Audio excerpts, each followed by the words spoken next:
마지막 권면을 하고 있는 바울은 에베소 교회를 향하여서 권면을 이어가고 마지막 인사를 함으로 서시를 마무리하고 있습니다. 전신갑주를 취하라. 그 전신갑주는 인간의 것이 아닙니다. 그러니까 우리가 무언가를 만들어서 우리에게 어떤 능력을 갖추어서 만든 어떤 그 전신갑주가 아니라요. 그러니까 세상적인 어떤 그 권세를 얻거나 능력을 얻거나 그리하여서 우리를 무장하는 것이 아니라요. 하나님의 것으로 하나님의 전신갑주를 취하라 이렇게 말씀하고 있습니다. 왜냐하면 영적인 전쟁을 해야 할 그리스도의 군사이기 때문입니다. 그러니까 영적 전쟁 가운데 참가해야 할 사람들은 세상적인 어떤 것으로 자신을 무장하여서 이기는 것이 아니라 하나님의 것으로 채워야 하기 때문입니다. 그러니까 하나님이 주시는 것들로 우리를 무장할 때 승리할 수 있는 것이다 말씀합니다. 그래서 머리에는 구원의 투구를, 가슴에는 의의 호심경을, 그리고 허리에는 진리의 허리띠를, 양쪽 손에 한쪽은 믿음의 방패를, 한쪽은 말씀의 검을, 그리고 이제 맨 마지막 그 발은 평안의 신발을 신어야 된다. 이렇게 무엇으로 무장할 것인지를 바울은 로마 군인의 모습을 통해서 우리에게 가르쳐 주고 있습니다. 그러니까 그렇게 하나님의 것으로 무장한 우리가 어떻게 해야 되는가? 마지막에는 모든 기도와 간구를 해야 한다라고 말했습니다. 그러니까 하나님의 것들로, 하나님이 주시는 것들로 우리를 무장해야 하되 기도와 간구로 마무리해야 된다라고 말하는 것입니다. 그러니까 하나님이 주신 그 구원의 확신, 진리의 말씀, 믿음, 평안함, 이 모든 것들이 다 있어도 그것을 다 묶어주는 것이 있는데 그것은 모든 기도와 간구다라고 하는 겁니다. 그러면 기도와 간구는 어떻게 하는가? 항상 성령 안에서 기도하며 깨어서 구해야 된다. 항상 힘써야 된다. 이렇게 말하고 있습니다. 반복되어서 이야기하지만 항상 성령 안에서 기도해야 되고 깨어서 구해야 되고 항상 힘써야 된다라고 했습니다. 그러니까 반복돼서 또다시 말씀드리지만 깨어서 구하되 성령 안에서 항상 기도하고 기도하는데 힘써야 된다라고 말하고 있습니다. 그리고 여러 성도를 위하여 구하여라. 그리고 나를 위하여 구하여라 라고 말하며 19절에는 바울을 위해서 구해야 될 것이 있는데 그것은 복음의 비밀을 담대히 알리도록 당연히 할 말을 담대히 하게 하기 위함이다. 이렇게 말하고 있습니다. 바울이 사슬의 메인 이유는 무엇인가? 복음을 담대히 전하기 위해서입니다. 복음의 비밀이라고 했습니다. 물론 복음의 비밀 한마디로 말하면 예수 그리스도의 십자가와 부활입니다. 그렇다면 예수 그리스도의 십자가와 부활은 무엇을 의미하는가? 하나님과의 하나됨을 이야기합니다. 원수되었던 우리들이 예수 그리스도의 십자가를 통해서 하나님과 하나가 되게 하셨습니다. 막힌 담이 있었던 것을 예수님의 십자가 사건을 통해서 그 휘장을 찢으셨습니다. 성전의 휘장을 찢으시고 예수님이 친히 우리로 하여금 담대히 하나님 앞에 나아갈 수 있도록 은혜의 보좌 앞으로 나아가도록 허락하여 주셨습니다. 전에는 제사장을 의지해야만 했지만 이제는 그리스도를 의지하여서 하나님 앞에 나아갈 수 있도록 우리에게 그런 하나님께 나아가는 길을 열어 놓으셨습니다. 그래서 그것이 복음의 비밀이다라고 말합니다. 뿐만 아니라 이제 사람과 사람, 성도와 성도가 화평케 하는 능력이 주어졌습니다. 타락한 인간은 아내와 남편이 서로에게 죄에 대한 책임을 전가시키는 그런 일을 합니다. 당신 잘못이야. 당신 때문에 이랬어. 이렇게 하도록 하는 것이 죄가 들어와서 하는 일입니다. 너 때문에 이런 결과가 나온 거 아니야? 이게 이제 사람들이 가지고 있는 그 가운데 있는 죄를 가지고 있는 어떤 결과로 이야기하는 그 결과를 내 잘못이 아니라 당신 잘못이다, 네 탓이다 라고 하는 그런 마음을 갖게 하는 그것이 죄가 들어와서 하는 일이에요. 그러니까 이 세상은 자기의 잘못을 말하기보다 남의 허물을, 남의 잘못을 비판하고 꼬집어서 그를 침몰시켜서 그를 이겨서 내가 이긴다라고 생각하기가 쉽습니다. 그러니까 그런 전략으로 합니다.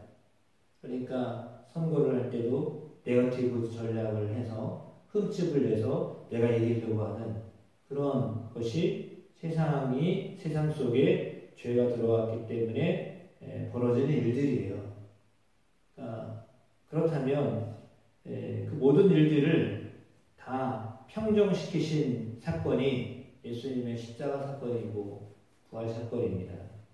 그 사실을 알게 하기 위해서 예수님이 오셨기 때문에 우리가 더 이상 그렇게 남의 책임 전가하거나 다른 사람의 죄를 드러내서 내가 높아지고자 하는 그런 어떤 삶이 아니라 이제는 함께 형제가 되었다.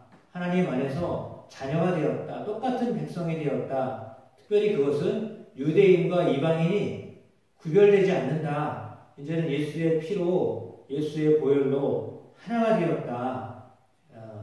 그 이야기를 하는 거예요. 하나님께는 차별이 없다라는 말씀을 전하고 있는 겁니다.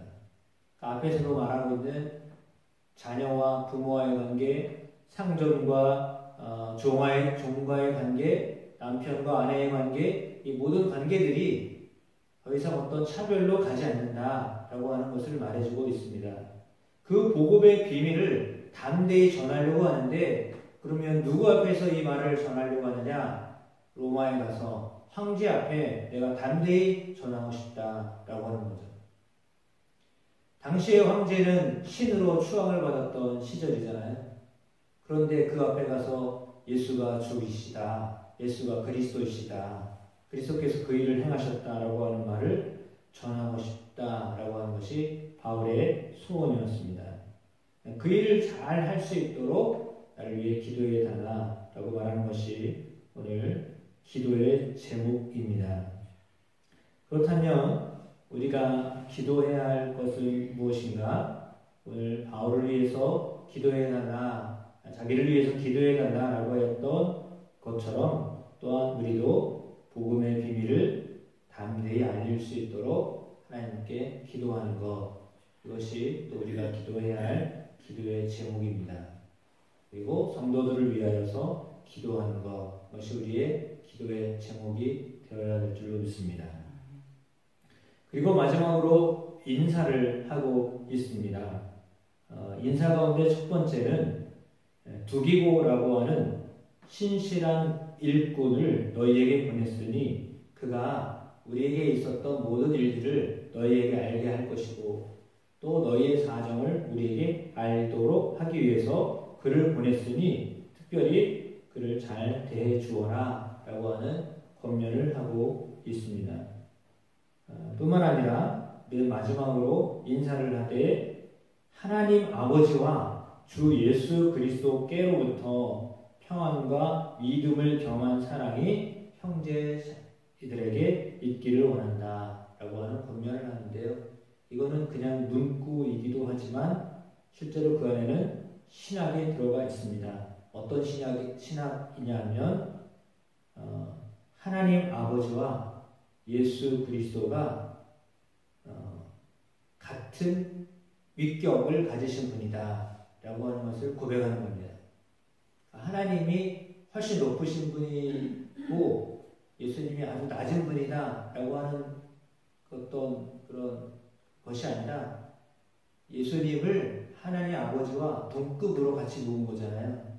그래서 여기서 연유한 바울의 이런 마지막 인사를 통해서 우리가 알게 되는 것이 축도의 기원이다라고도 볼 수 있는데, 아무튼 하나님 아버지와 예수 그리스도를 같은 하나님으로 보는 거예요.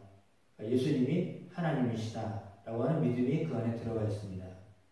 그러니까 구원자이시며 하나님이시다라고 하는 사실을 증거하고 그 하나님이 우리에게 평안을 주시고 믿음을 겸한 사랑을 주실 것이다 라고 하는 것을 고백하고 또 그렇게 되기를 소원하는 기도를 드리고 있습니다. 그 예수님의 사랑은 어떤 사랑이냐면 24절에 변함이 없는 사랑이다 라고 했습니다.